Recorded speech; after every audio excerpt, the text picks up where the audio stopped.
السلام علیکم ورحمۃ اللہ وبرکاتہ۔ دوستو، حضور صلی اللہ علیہ وسلم کو جسمانی طور پر معراج ہوئی تھی، اور یہ عقیدہ اہل سنت کا ہے، اور جو اس سے ہٹا ہوا ہے گمراہ ہے، خطا پر ہے۔ پر معراج کی رات جو حضور صلی اللہ علیہ وسلم نے جہنم میں کچھ لوگوں کو دیکھے کہ وہ عذاب میں مبتلا ہے، انہیں عذاب دیے جا رہے ہیں، چلیے وہ کون کون سے گناہ تھے جن کے کرنے پر عذاب دیے جا رہے تھے، مولانا عبدالحبیب اتاری صاحب سے سنتے ہیں۔ جب جنت کے طبقات بھی دیکھے نا تو جہنم میں ہونے والے عذابات بھی ملاحظہ فرمائے۔ اللہ کے حبیب علیہ الصلوۃ والسلام نے دیکھا کہ کچھ لوگ ایسے جن کے سر پتھر سے کچلے جا رہے ہیں، بڑے بڑے پتھروں سے سر کچلے جا رہے ہیں۔ نبی پاک نے فرمایا کہ تھوڑی دیر میں سر پھر ٹھیک ہو جاتا تھا، پھر کچلا جاتا تو پھر ٹھیک ہو جاتا۔ تو ارشاد فرمایا جبریل یہ کون ہیں؟ عرض کی کہ حضور یہ وہ لوگ ہیں کہ ان کے سر نماز سے بوجھل یعنی بھاری ہو جاتے، یعنی یہ فرض نماز چھوڑ دیتے تھے۔ اس لیے پیارے آقا علیہ الصلوۃ والسلام نے کچھ اور جو ہے وہ عذابات بھی دیکھے۔ نبی پاک نے جہنم میں کچھ ایسے لوگ دیکھے جو مردار کھا رہے تھے، تو دریافت فرمایا کہ یہ کون لوگ ہیں؟ جبریل امین نے عرض کی کہ حضور یہ وہ لوگ ہیں جو لوگوں کا گوشت کھاتے یعنی غیبت کرتے تھے۔ اب اس میں میرے بھائی بھی اور بالخصوص میری بہنیں، اسلامی بہنوں میں یہ بڑی وبا ہے، مردوں میں بھی ہے جس کے اندر ہے کہ دوسرے کی غیبت کرنا، دوسرے کے عیب بیان کرنا، پیٹھ پیچھے برائی کرنا۔ خدا کے واسطے یہ نہ کریں، یہ ایسی گندی بیماری ہے۔ غیبت کرنے والا ایسا ہے جیسے اپنے بھائی کا مردار کا گوشت کھا رہا ہے، یا اپنی نیکیاں اس کے اکاؤنٹ میں ڈال رہا ہے۔ یعنی کتنی عجیب بات ہے، میں کسی کی غیبت کروں اور اپنی نیکیاں اس کے اکاؤنٹ میں ڈال دوں، اس کا کچھ نہیں جا رہا، آپ اپنا نیکیاں ڈال رہے ہیں اس کے اکاؤنٹ میں۔ پہلی نیکیاں کم ہیں اور غیبت کر کر کے دوسروں کے اکاؤنٹ میں ڈال رہے ہیں۔ کیوں کرنی ہے کسی کی برائی؟ آپ نے عذاب سن لیا کہ وہ وہاں بھی مردار کھا رہے ہوں گے۔ نبی پاک علیہ الصلوۃ والسلام نے دیکھا کہ ایک آدمی نہر میں تیرتے ہوئے پتھر نکل رہا ہے، تو پوچھا کہ یہ کون ہے؟ تو فرمایا یہ سود خور ہے۔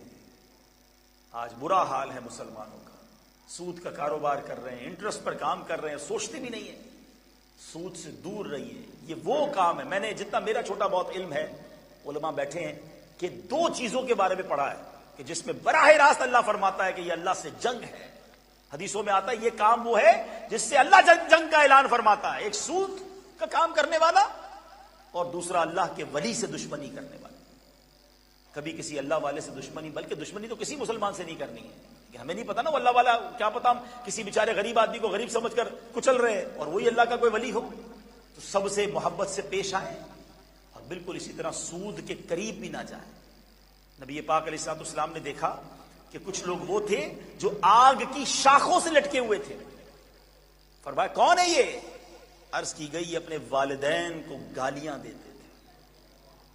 ایسا حال ہو گیا کہ واقعی لوگ اپنے پھر ایک حدیث میں یہ بھی فرمایا گیا کہ جس کا مضمون یہ کہ اپنے والدین کو گالیاں نہ دو۔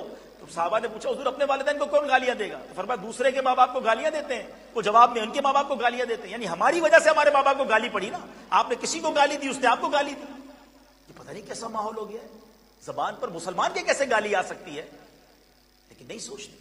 اور یہ تو دور کی بات ہے، اب تو براہ راست ماں باپ کو گالیاں دینے والے بھی لوگ آ گئے، مارتے ہیں اپنے ماں باپ کو، ایسے بھی لوگ آ گئے۔ ان کو مرنا نہیں ہے، اللہ کی بارگاہ میں جواب نہیں دینا۔ توبہ کیجئے، ماں باپ کو راضی کیجئے، ورنہ بربادی ہے۔ اور یاد رکھیے اور بہت سارے گناہ ہیں جن کی سزا قیامت کو ملے گی، قبر میں جا کر ملے گی۔ ماں باپ کو ستانا یہ ایسا عمل ہے کہ مرنے کے بعد تو سزا ملے گی، دنیا میں اپنی اولاد میں بھی بندہ دیکھتا ہے۔ جو اپنے ماں باپ کا ادب کرتا ہے وہ دنیا میں دیکھتا ہے اس کے بچے اس کے ادب کرتے ہیں۔ جو اپنے ماں باپ کو ستاتا ہے وہ اپنی اولاد کے ذریعے دکھ اٹھاتا ہے۔ تو کبھی اپنے ماں باپ کو نہ ستائیں، ان کا دل نہ دکھائیں۔ نبی پاک نے ایسا بھی دیکھا کہ جن کے ہونٹ، کچھ لوگ تھے جن کے ہونٹ اونٹوں کی طرح، کیملز کی طرح بڑے بڑے تھے، ان پر ایسے افراد مقرر تھے جو ان کے ہونٹ پکڑ کر بڑے بڑے پتھر ان کے منہ میں ڈالتے تھے، جو پھر ان کے نیچے سے نکل جاتے تھے۔ دریافت کرنے پر بتایا گیا کہ حضور یہ وہ لوگ ہیں جو یتیموں کا مال ظلمن کھا جاتے ہیں۔ چند باتیں میں نے بتائی، ورنہ کافی سارے مشاہدات ہیں۔ تو اے میرے پیارے اسلامی بھائی، ہم رسول اللہ کے جنت رسول اللہ کی، جنت تو نبی پاک کے غلاموں کے لیے بنائی گئی ہے. ان عذابات سے ہمیں کیا کرنا ہے؟ ایسی زندگی نہ گزاریں. اللہ نے اللہ کے حبیب علیہ السلام کے غلاموں کے لیے ایک شاندار جنت بنائی ہے، تو اس جنت میں جانے کی تیاری کریں نا. تو آئیے آج اس مبارک اجتماع میں یہ نیت کریں انشاءاللہ کہ آج کے بعد جس کی نیت بنتی ہے وہ ہاتھ اٹھائے کہ آج کے بعد ہماری کوئی نماز قضا نہیں ہوگی انشاءاللہ. اللہ سے دعا کرتے ہیں کہ اللہ تو ہمیں نماز کی پابندی کی توفیق عطا فرما. سو دوستو، آپ نے بیان کو سنا. یہ بیان آپ کو کیسا لگا کمنٹس کر کے ضرور بتائیے گا دوستو.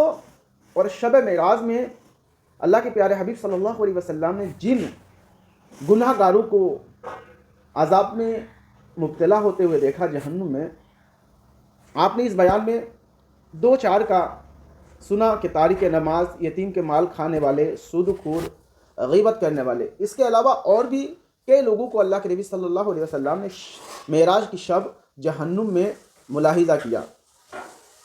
وہ ہیں تارک زکوٰۃ، امانت میں خیانت کرنے والا، اس کے بعد بے عمل خطبہ، زانی وغیرہ. سو ان تمام گناہوں سے بچے رہیں. اللہ تعالیٰ سے دعا کریں کہ اللہ تعالیٰ ان گناہوں سے ہمیں بچائے رکھے. سو اس طرح کے مزید ویڈیو پانے کے لیے ہمارے ساتھ جڑے رہیں. ملتے ہیں کسی اور ویڈیو میں، تب تک اپنا خیال رکھیں. خدا حافظ. السلام علیکم ورحمۃ اللہ.